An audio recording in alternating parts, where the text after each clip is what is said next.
ప్రగతి భవన్ ముళ్ల కంచెలను తొలగించి ప్రజాభవన్ గా పేరు మార్చినప్పటి నుంచే తెలంగాణలో మార్పు మొదలైందని సీఎం రేవంత్ రెడ్డి అన్నారు.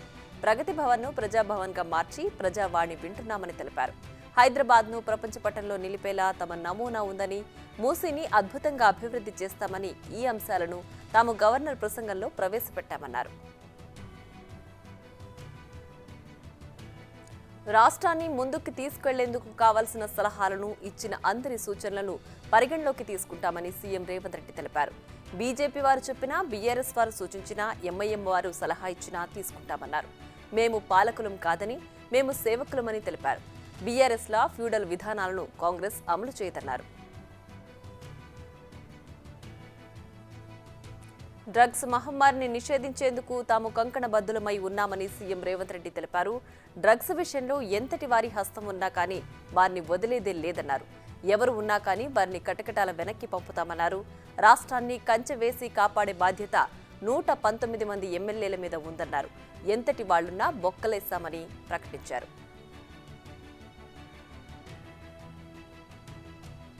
తెలంగాణలో గత 10 ఏళ్లలో 1,21,000 మంది రైతులు చనిపోయారని సీఎం రేవంత్ రెడ్డి అన్నారు. ఇవి ప్రభుత్వ హత్యలు కాదా అని ప్రశ్నించారు. రైతులకు రక్షణ కల్పించలేని బీఆర్ఎస్ రైతు చావుకు 5 లక్షల వెల కట్టిందని ఆరోపించారు. కేసీఆర్ ఫామ్ హౌస్ లో పండించిన పంటకు 4,200 ధర ఇచ్చి సామాన్య రైతులను మోసం చేశారని విమర్శించారు.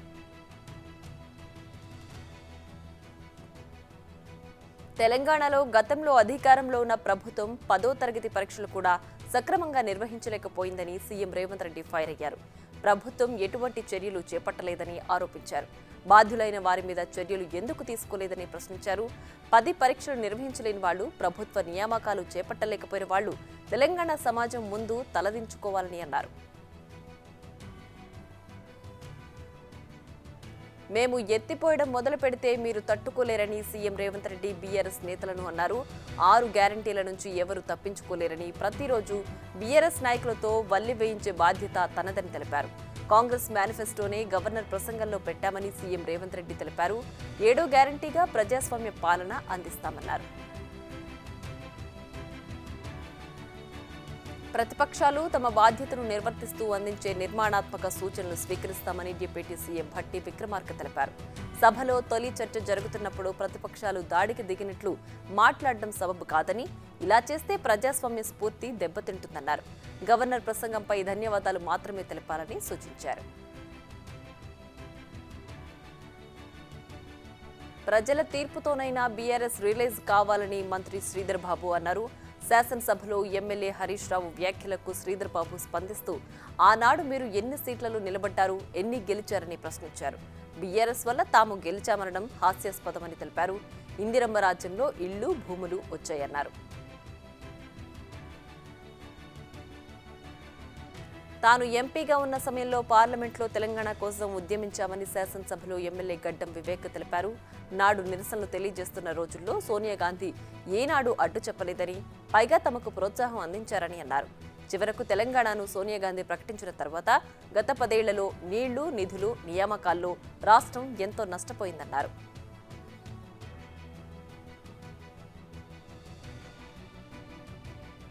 డ్రగ్స్ కట్టడి విషయంలో తమ పూర్తి సహకారం అందిస్తామని బీఆర్ఎస్ ఎమ్మెల్యే కేటీఆర్ తెలిపారు.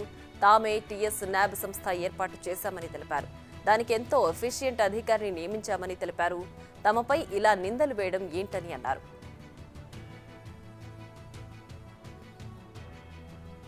రాచరిక పోకడలను ఉద్యమాలతో నిర్మూలించిన చరిత్ర తెలంగాణ ప్రజలదని పేర్కొన్నారు. నీళ్లు, నిధులు, నియామకాలు అనే నినాదంతో ఏర్పడిన తెలంగాణలో ఇంకా నీళ్లు, నిధులు, నియామకాలు కల సాకారం కాలేదని, అందుకే తెలంగాణ ప్రజలు తమకు అధికారం ఇచ్చారని అన్నారు.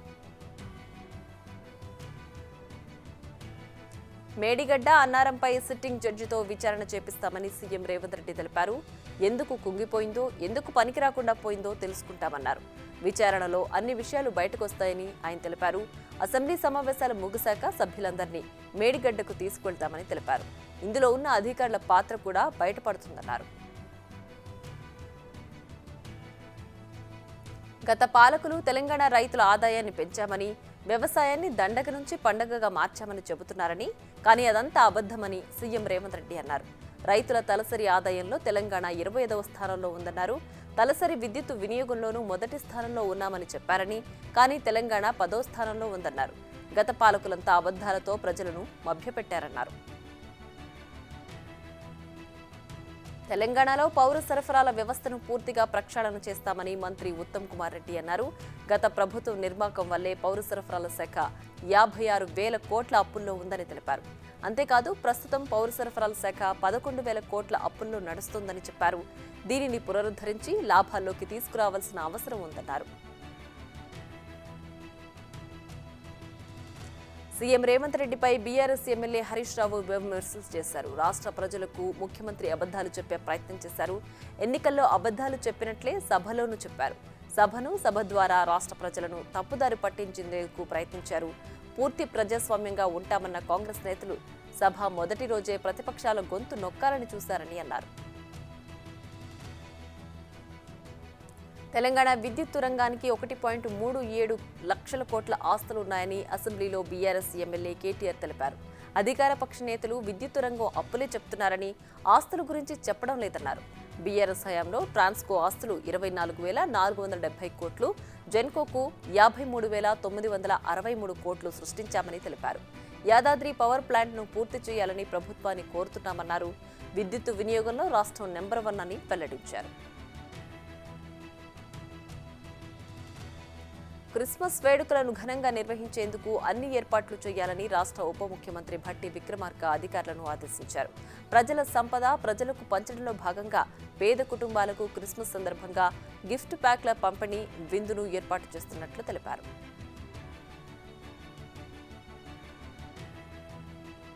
పంచాయతీరాజ్ శిశు సంక్షేమ శాఖ మంత్రిగా బాధ్యతలు చేపట్టిన తర్వాత తొలిసారిగా తన సొంత ఇలాకాలో పర్యటించనున్నారు మంత్రి సీతక్క. ఉదయం హైదరాబాద్ క్వార్టర్స్ నుంచి రోడ్డు మార్గాన బయలుదేరారు.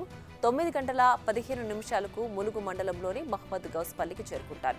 అనంతరం ములుగు గట్టమ్మ దేవాలయంలో మంత్రి సీతక్క ప్రత్యేక పూజలు నిర్వహిస్తారు.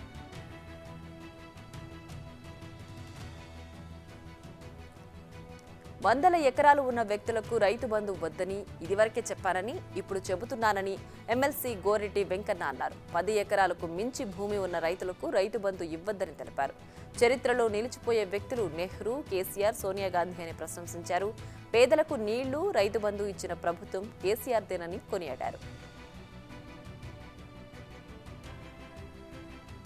కాంగ్రెస్ పార్టీ తనకు మంత్రి పదవి ఇవ్వడం కాదని, కాంగ్రెస్కు ఏపీలో అధికార భిక్ష పెట్టిందే నాటి టీఆర్ఎస్ పార్టీ అని ఎమ్మెల్యే హరీష్ రావు తెలిపారు. సీఎం రేవంత్ సభను తప్పుదోవ పట్టించారని, పోతిరెడ్డిపాడు ప్రాజెక్టు సహా 6 కారణాలతో 14 నెలల్లో మంత్రి పదవికి రాజీనామా చేసిన విషయాన్ని గుర్తు చేశారు. తెలంగాణ ఇస్తానంటే కేసీఆర్ యూపీఏ 1లో కేంద్ర మంత్రిగా బాధ్యతలు స్వీకరించారని వివరించారు.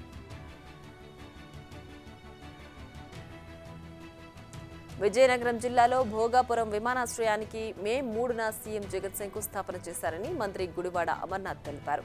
2,203 ఎకరాల్లో 4,750 కోట్లతో విమానాశ్రయం పనులు చేపట్టామని తెలిపారు. 30 నెలల్లో పూర్తి చేయాలనే లక్ష్యంతో పనులు జరుగుతున్నాయని, 2025 డిసెంబర్ నాటికి విమానాశ్రయాన్ని అందుబాటులోకి తెస్తామని పేర్కొన్నారు. టీడీపీ నేత లోకేష్ యువగళం ముగింపు కార్యక్రమానికి తాను హాజరు కాలేనని పవన్ కళ్యాణ్ ప్రకటించారు. ఈ మేరకు టీడీపీ నేతలకు సమాచారం ఇచ్చారు. ఈ ఏడాది జనవరి 27న ప్రారంభమైన లోకేష్ యువగళం పాదయాత్ర ఈ నెల 20తో ముగియనుంది. ఆ రోజు విశాఖలోని భోగాపురం ఎయిర్పోర్టు సమీపంలో యువగళం ముగింపు సభ జరగనుంది.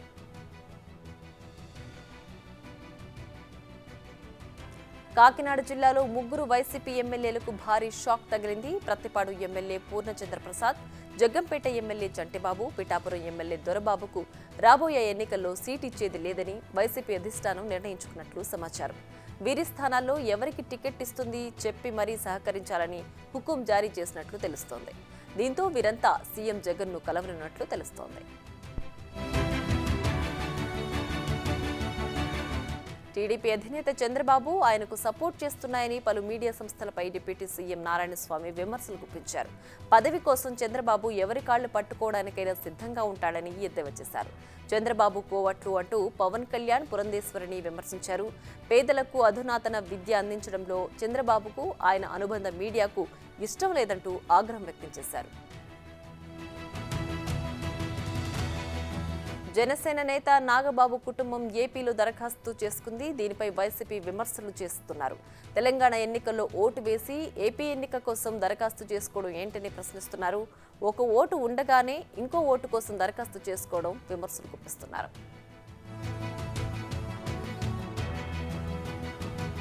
విజయవాడలోని బందర్ రోడ్లో భారీగా ట్రాఫిక్ జామ్ అయింది. వీఐపీ రాక కోసం అంటూ పోలీసులు ట్రాఫిక్ను నిలిపివేశారు. అరగంటకు పైగా ట్రాఫిక్ నిలిచిపోవడంతో వాహనదారులు తీవ్ర అవస్థలు పడ్డారు. ట్రాఫిక్ను క్లియర్ చేయాలని పోలీసులతో వాగ్వాదానికి దిగారు. వీఐపీలు వస్తుంటే తమను ఆపడం సరికాదంటూ ప్రజలు చెబుతున్నారు. మొన్నటి వరకు మిచోంగ్ తుఫాన్తో అతలాకుతలమైన ఏపీ ప్రజలకు వాతావరణ శాఖ మరో హెచ్చరిక జారీ చేసింది. మరోసారి తుఫాన్ రాబోతున్నట్లు వెల్లడించింది. రానున్న 24 గంటల్లో దక్షిణ కోస్తా, రాయలసీమల్లో వర్షాలు కురిసే అవకాశం ఉందని వెల్లడించింది. తుఫాన్ ప్రభావం నుంచి ఇప్పుడిప్పుడే తేరుకుంటున్న ప్రజలు మళ్లీ తుఫాన్ హెచ్చరిక రావడంతో ఆందోళన చెందుతున్నారు. 2024 మార్చి నెల శ్రీవారి దర్శనం, ఆర్జిత సేవ, వార్షిక తెప్పోత్సవాలు టికెట్ల కోటాను టీటీడీ విడుదల చేసింది. డిసెంబర్ 18 ఉదయం 10 నుంచి 20 ఉదయం 10 గంటల వరకు శ్రీవారి ఆర్జిత సేవ టికెట్ల లక్కీ డిప్ కోసం నమోదు చేసుకోవచ్చని తెలిపింది. డిసెంబర్ 21న కళ్యాణోత్సవం, ఊంజల్ సేవ, ఆర్జిత బ్రహ్మోత్సవం, సహస్ర అలంకార టికెట్ల కేటాను విడుదల చేయనున్నారు. మాజీ సీఎం కేసీఆర్ ఆరోగ్యంగా ఉండాలని కాంగ్రెస్ నాయకులు విజయశాంతి ట్విట్టర్ వేదికగా ట్వీట్ చేశారు. సర్జరీ తర్వాత హాస్పిటల్ నుంచి బయటకొచ్చిన మీరు ఆరోగ్యంతో నూరేళ్లు బాగుండాలని, ఆ భగవంతుని ఆశీస్సులు మీకు ఎల్లప్పుడూ ఉంటూనే ఉండాలని ఆకాంక్షించారు. రాజకీయాలు, పార్టీలకు అతీతంగా అందరం కలిసి తెలంగాణకై కొట్లాడిన ఉద్యమకారులుగా మనస్ఫూర్తిగా కోరుకుంటున్నట్లు విజయశాంతి పేర్కొన్నారు. ఆహారం కల్తీలో దేశంలోనే హైదరాబాద్ తొలి స్థానంలో నిలిచింది. నగరంలో ఆహార కల్తీ అధికంగా ఉందని నేషనల్ క్రైమ్ రికార్డ్ బ్యూరో తాజాగా విడుదల చేసిన నివేదికలో వెల్లడించింది. 2022లో దేశవ్యాప్తంగా 19 నగరాల్లో 291 కల్తీ ఆహారం కేసులు నమోదు కాగా ఒక్క హైదరాబాద్లోనే 246 కేసులు బయటపడ్డాయి. దేశవ్యాప్తంగా నమోదైన కేసుల్లో హైదరాబాద్ వాటా 84%గా ఉందని ఎన్సీబీ గణాంకాలు చెబుతున్నాయి.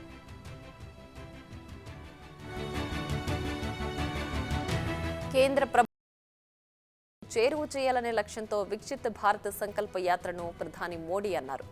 వీడియో కాన్ఫరెన్స్ ద్వారా ప్రధాని మోడీ జెండా ఊపి ప్రారంభించారు. దీనిని రాజస్థాన్, మధ్యప్రదేశ్, ఛత్తీస్గఢ్, తెలంగాణ, మిజోరాం రాష్ట్రాల్లో ప్రారంభించారు.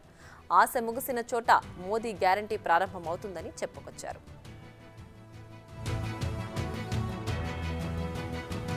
పార్లమెంటు భద్రతపై ఉన్నత స్థాయి కమిటీ ఏర్పాటు చేస్తున్నట్లు లోక్సభ స్పీకర్ ఓం బిర్లా తెలిపారు. పార్లమెంటు భద్రతపై వివిధ అంశాలను కమిటీ సమీక్షిస్తుందన్నారు. ఇలాంటి ఘటనలు పునరావృతం కాకుండా ఈ కమిటీ సమగ్ర ప్రణాళిక రూపొందిస్తుందని పేర్కొన్నారు. ఈ మేరకు పార్లమెంటు సభ్యులకు లేఖ రాసిన స్పీకర్ హోంశాఖ ఏర్పాటు చేసిన ఉన్నత స్థాయి కమిటీ నివేదికను వెల్లడిస్తామన్నారు.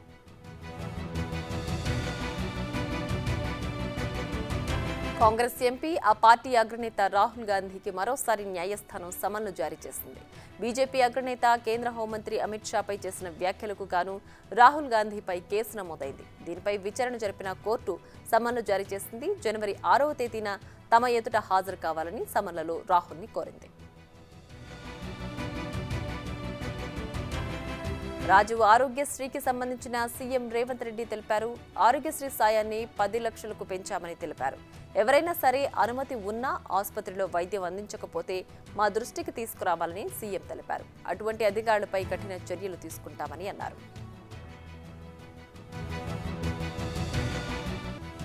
కేరళ సీఎం పినరయి విజయన్ కు కేంద్ర మంత్రి కిషన్ రెడ్డి లేఖ రాశారు. శబరిమలలో తెలుగు భక్తులు ఇబ్బందులు పడుతున్నారని అందులో తెలిపారు.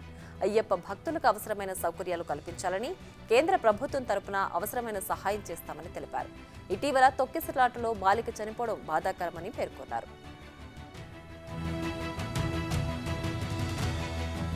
ఎంపీ బండి సంజయ్ సంచలన వ్యాఖ్యలు చేశారు. మాజీ సీఎం కేసీఆర్ తో సహా ఓడిపోయిన బీఆర్ఎస్ ఎమ్మెల్యేల పాస్పోర్ట్లను సీజ్ చేయాలని తెలిపారు. అలా చేయకుంటే ప్రజాధనం దోచుకున్న బీఆర్ఎస్ నేతలు దేశం విడిచి పారిపోయే అవకాశం ఉందని చెప్పారు. పార్లమెంటు ఎన్నికలు ఎప్పుడైనా రావచ్చని, 350 సీట్లతో బీజేపీ మూడోసారి అధికారంలోకి రావడం ఖాయమని ధీమా వ్యక్తం చేశారు. మైనారిటీల అభివృద్ధికి కృషి చేస్తే కొత్త ప్రభుత్వానికి సహకరిస్తామని ఎంఐఎం ఎమ్మెల్యే అక్బరుద్దీన్ ఓవైసీ వెల్లడించారు. మైనారిటీల అభివృద్ధికి కృషి చేసిన వైఎస్ఆర్కు మద్దతిచ్చామని, రాజకీయాలు ఎన్నికల వరకే అన్ని పార్టీలు ప్రజల కోసం పనిచేయాలని ఆయన పేర్కొన్నారు. పోటీ పరీక్షల్లో ఉర్దూ భాషను పెట్టాలని, కాంగ్రెస్ ఇచ్చిన హామీలు అమలు చేయాలని డిమాండ్ చేశారు.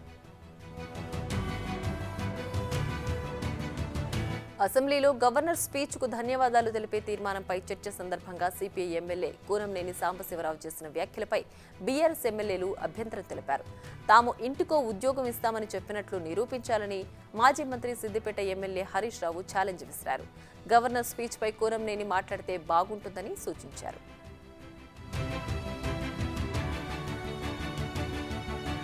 రాష్ట్ర భవిష్యత్తు కోసం ఈ నెల 20న పోలిపల్లిలో యువగళం ముగింపు సభ నిర్వహిస్తామని టీడీపీ రాష్ట్ర అధ్యక్షుడు అచ్చెన్నాయుడు తెలిపారు. సభకు 6 లక్షల మంది హాజరవుతారని, దీనిని ఎన్నికల శంఖారావం పూరించే సభగా తీసుకుంటున్నామని అన్నారు. వైసీపీ అధిష్టానంపై ఆ పార్టీలో తిరుగుబాటు మొదలైందని విమర్శించారు. త్వరలోనే చంద్రబాబు, పవన్ కలయికతో మరో సభ ఉంటుందని స్పష్టం చేశారు. గుంటూరు, తిరుపతి వందే భారత్ రైలులో రాష్ట్ర పర్యాటక శాఖ మంత్రి రోజా ప్రయాణించారు. ఈ సందర్భంగా వందే భారత్ రైలు చాలా పరిశుభ్రంగా ఉందని తెలిపారు. ఈ రైలులో ప్రయాణించి చాలా సురక్షితంగా, తొందరగా గమ్యస్థానాన్ని చేరుకోవచ్చని అన్నారు. చిన్నారులకు, పెద్దలకు ఈ ప్రయాణం ఆహ్లాదకరంగా ఉంటుందని పేర్కొన్నారు. రైలులో వడ్డించిన భోజనం కూడా చాలా బాగుందని తెలిపారు.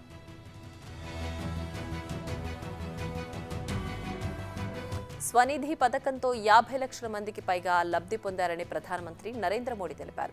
5 రాష్ట్రాల్లో వికసిత సంకల్ప యాత్రను వర్చువల్ గా ప్రారంభించిన అనంతరం ఆయన మాట్లాడారు. తీవ్ర నిరాశలో ఉన్న వీధి వ్యాపారులందరినీ బ్యాంకింగ్తో అనుసంధానం చేశామని, స్వనిధి పథకం కింద రుణాలు ఇచ్చామని తెలిపారు. 1.25 లక్షల మంది దరఖాస్తు చేసుకున్నారని, వారిలో 75% పైగా దళితులు, వెనుకబడిన వర్గాల వారే ఉన్నారని మోడీ పేర్కొన్నారు. కాంగ్రెస్ అగ్రనేత రాహుల్ గాంధీ నిర్వహించిన భారత్ జోడో యాత్ర విజయవంతమైన సందర్భంగా మరో విడత యాత్రను జనవరి మొదటి వారంలో ప్రారంభించేందుకు సన్నాహాలు జరుగుతున్నాయి. ఈసారి యాత్రలో నడకతో పాటు బస్సు ప్రయాణం కూడా ఉండనుంది. సిటీలు, గ్రామాలలో రాహుల్ పాదయాత్ర చేయనున్నారు. నార్త్ ఈస్ట్లలో ప్రారంభమయ్యే ఈ యాత్ర 2 నెలల పాటు సాగనుంది. సార్వత్రిక ఎన్నికలు సమీపిస్తున్న వేళ కాంగ్రెస్ పార్టీ కీలక నిర్ణయం తీసుకుంది. దేశవ్యాప్తంగా క్రౌడ్ ఫండింగ్ కు వెళ్లనున్నట్లు వెల్లడించింది. డొనేట్ ఫర్ దేశ్ పేరిట నిర్వహించనున్న ఈ కార్యక్రమానికి డిసెంబర్ 18న పార్టీ అధ్యక్షుడు మల్లికార్జున ఖర్గే శ్రీకారం చుట్టనున్నట్లు నేతలు వెల్లడించారు. అలాగే పార్టీ 138వ వ్యవస్థాపక దినోత్సవాన్ని పురస్కరించుకుని డిసెంబర్ 28న మహారాష్ట్రలోని నాగ్పూర్లో భారీ సభను నిర్వహించనున్నట్లు ప్రకటించారు. మహిళా రిజర్వేషన్ బిల్లు అమలుపై కేంద్ర మంత్రి నిర్మలా సీతారామన్ స్పందించారు. 2024 జనాభా లెక్కల తర్వాత ఈ బిల్లు అమలుకు ప్రభుత్వం చర్యలు తీసుకుంటోందని చెప్పారు. మహిళా రిజర్వేషన్ బిల్లు కోసం ప్రధాని మోడీ చేసిన కృషి ప్రశంసనీయమని, జాతి నిర్మాణంలో మహిళల పాత్ర గణనీయమైందని భావిస్తుంటారని ఆమె చెప్పుకొచ్చారు.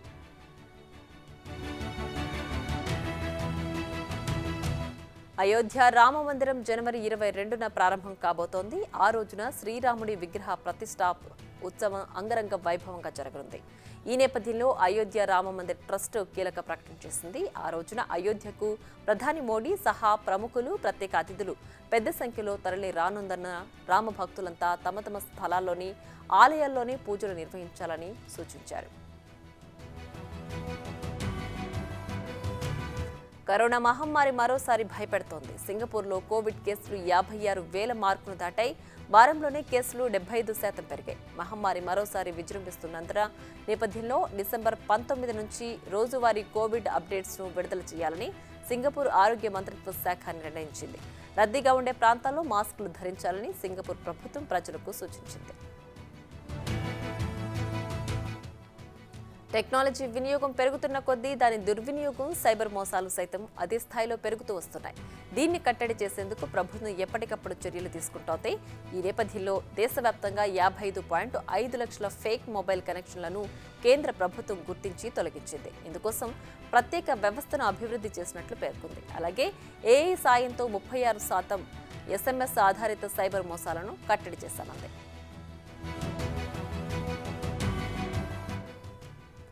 టెక్ దిగ్గజం ఇన్ఫోసిస్ ఉద్యోగులకు శుభవార్త చెప్పింది. పెద్ద సంఖ్యలో ఉద్యోగులకు జీతాలు పెంచింది. దీనికి సంబంధించిన లేఖలను తాజాగా ఉద్యోగులకు అందజేసినట్లు సమాచారం. మీ నిబద్ధత, పనితీరును ఆధారంగా వారి జీతాలను పెంచడానికి సంతోషిస్తున్నట్లు ఆ లేఖలో యాజమాన్యం తెలిపింది. ఈ సవరింపు నవంబర్ 1, 2023 నుంచి అమల్లోకి వస్తుందని పేర్కొంది. ఎస్బీఐ వినియోగదారులకు షాకింగ్ న్యూస్ చెప్పింది. వివిధ రకాల రుణాలపై వడ్డీ రేట్లను 5 నుంచి 10 బేసిస్ పాయింట్ల వరకు బ్యాంకింగ్ దిగ్గజం సవరించింది. Marginal cost of based lending రేటుతో అనుసంధానమైన అన్ని రకాల రుణాలపై వడ్డీ రేట్లను పెంచింది. అలాగే బేస్ రేట్ను కూడా 15 బేసిస్ పాయింట్లు సవరించింది. ఈ పెంపు కారణంగా ఆటో, హోమ్ లోన్ వంటి లోన్లు, రుణగ్రహీతల ఈఎంఐలు పెరగనున్నాయి. పోగొట్టుకున్న లేదా దొంగిలించబడిన మొబైల్ ఫోన్ల రికవరీలో తెలంగాణ రాష్ట్ర పోలీసులు దేశంలోనే టాప్లో నిలిచారు. 33.71% సక్సెస్ రేట్తో అగ్రస్థానంలో ఉన్నారు. ఏప్రిల్ 2023లో central equipment identity register portal ప్రారంభమైనప్పటి నుంచి 15,000 ఫోన్లు పోలీసులు కనుగొన్నారు. తెలంగాణ పోలీసులు 239 రోజుల్లో 15,004 ఫోన్లను రికవరీ చేయగా గత వారంలోనే 1000కి పైగా ఫోన్లు రికవరీ అయ్యాయి.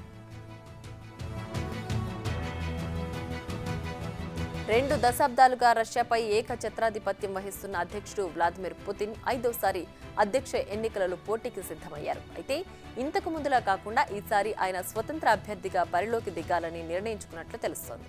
ఈ మేరకు క్రెమ్లిన్ సీనియర్ చట్టసభలను ఉట్టకేస్తూ రష్యా మీడియాలో కథనాలు వెల్లడించాయి. పుతిన్ పోటీకి పార్టీ పూర్తి మద్దతు ప్రకటించినా ఆయన ఈ నిర్ణయం తీసుకున్నట్లు తెలుస్తోంది. జమ్మూ కాశ్మీర్లోని పలు ప్రాంతాల్లో పగటి ఉష్ణోగ్రతలు అత్యంత కనిష్ట స్థాయికి పడిపోయాయి. కొన్ని ఏరియాల్లో అయితే -డిగ్రీలకు ఉష్ణోగ్రతలు పతనమయ్యాయి. దాంతో అక్కడి సరస్సులు, కొలనుల్లోని నీరు గడ్డకట్టింది.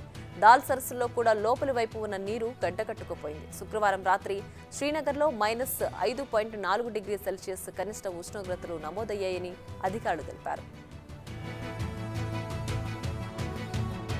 ప్రముఖ విద్యుత్ స్కూటర్ల తయారీ సంస్థ ఓలా ఎలక్ట్రిక్ ఇయర్ ఎండ్ ఆఫర్లు తీసుకొచ్చింది. Ola S1 air, Ola S1 air pro కొనుగోలుపై 10,000 డిస్కౌంట్ అందిస్తున్నట్లు తెలిపింది. వీటితో పాటు Ola S1 X plus pi 20,000 discount అందిస్తున్నట్లు పేర్కొంది. ఇప్పటికే ఈ ఆఫర్ ప్రారంభం కాగా డిసెంబర్ 17 వరకు మాత్రమే అందుబాటులో ఉంటుందని కంపెనీ పేర్కొంది. పునేరి పల్టన్ జట్టు బెంగాల్ వారియర్స్ మీద 30 పాయింట్ల తేడాతో విజయం సాధించింది. ఎక్కడైనా డిఫెండర్లు హైఫై సాధించడం చూస్తాం, కానీ మ్యాచ్లో star raider Aslam Inamdar high five సాధించాడు. బెంగాల్ ఏ దశలోనూ విజయం సాధించేలా కనిపించలేదు. హర్యానా జట్టు కొత్త చరిత్రను రాసింది. విజయ్ హజారే ట్రోఫీ 2023ను గెలుచుకుంది. మొదట బ్యాటింగ్ చేసిన హర్యానా విధించిన ఈ 288 పరుగుల లక్ష్యాన్ని ఛేదించడంలో రాజస్థాన్ బ్యాటర్లు విఫలమయ్యారు. మొదటిసారి విజయ్ హజారే ట్రోఫీ ఫైనల్ చేరిన హర్యానా ట్రోఫీని గెలుచుకుంది. హర్యానా 30 పరుగుల తేడాతో గెలిచింది. ముంబై జట్టు కెప్టెన్ గా రోహిత్ శర్మను తొలగిస్తూ హార్దిక్ పాండ్యాను తమ కొత్త కెప్టెన్ గా ప్రకటించింది. దీనిపై అనేక మంది ముంబై నిర్ణయాన్ని తప్పుపడుతున్నారు. హార్దిక్ పాండ్యాను ముంబై గుజరాత్ నుంచి ట్రేడింగ్ ద్వారా తీసుకొచ్చుకుంది. అతను ముంబై జట్టుకు రావాలంటే తనకు కెప్టెన్సీ ఇవ్వాలని షరతు విధించినట్టు వార్తలు వస్తున్నాయి. ముంబై వేదికగా ఇంగ్లాండ్తో జరిగిన ఏకైక టెస్టులో 347 పరుగుల తేడాతో భారత మహిళల జట్టు ఘన విజయం సాధించింది. 479 పరుగుల లక్ష్యంతో బరిలోకి దిగిన ఇంగ్లాండ్ జట్టు భారత బౌలర్ల దాటికి కేవలం 131 పరుగులకే కుప్పకూరింది. భారత స్పిన్నర్లు దీప్తి శర్మ, రాజేశ్వరి గైక్వాడ్ చెలరేగడంతో మూడో రోజు తొలి సెషన్లోనే ఇంగ్లాండ్ చాప చుట్టేసింది. Team India young sensation Rinku Singh వన్డేలో ఎంట్రీ ఖాయమైనట్లు తెలుస్తోంది. సౌత్ ఆఫ్రికాతో ఇవాళ జరగనున్న మొదటి వన్డేలో అతను ఆడనున్నట్లు కెప్టెన్ కేఎల్ రాహుల్ తెలిపారు. ఐపీఎల్ నుంచి మనం అతడి స్కిల్స్ చూస్తున్నామని, ఆట పట్ల అతడికున్న అవగాహన, ఒత్తిడిలో కూల్గా ఉంటూ మ్యాచ్ను ఫినిష్ చేసే తత్వం ఉన్న క్రికెటర్ అతనని బదులిచ్చాడు. దీంతో అతని ఎంట్రీ ఖాయమైనట్లు తెలుస్తోంది. టాలీవుడ్ యంగ్ హీరో మంచు మనోజ్ శుభవార్త చెప్పారు. ఆయన సతీమణి మౌనిక త్వరలో తల్లి కాబోతున్నట్లు తెలిపారు. ఈ మేరకు మనోజ్ ట్వీట్ చేశారు. తన అత్తయ్య శోభా నాగిరెడ్డి జయంతిని పురస్కరించుకుని ఆయన ఈ విషయాన్ని అభిమానులతో పంచుకున్నారు. ఈ సంతోషకరమైన సమయంలో అందరి ఆశీస్సులు తమకు ఉండాలని కోరుకున్నారు. దీనిపై నెటిజన్లు స్పందిస్తూ మనోజ్ మౌనిక దంపతులకు శుభాకాంక్షలు చెబుతున్నారు. నందమూరి కళ్యాణ్ రామ్ ప్రధాన పాత్రలో నటిస్తున్న తాజా చిత్రం డెవిల్. ఈ సినిమా డిసెంబర్ 29న పాన్ ఇండియా లెవెల్లో రిలీజ్ కానుంది. తాజాగా ఈ మూవీ నుంచి దూరమే తీరమై అనే మెలోడీ సాంగ్ ప్రోమోను మేకర్స్ సోషల్ మీడియా వేదికగా విడుదల చేశారు. దీనికి సంబంధించిన ఫుల్ సాంగ్ను డిసెంబర్ 18న రిలీజ్ చేయనున్నట్లు పేర్కొన్నారు.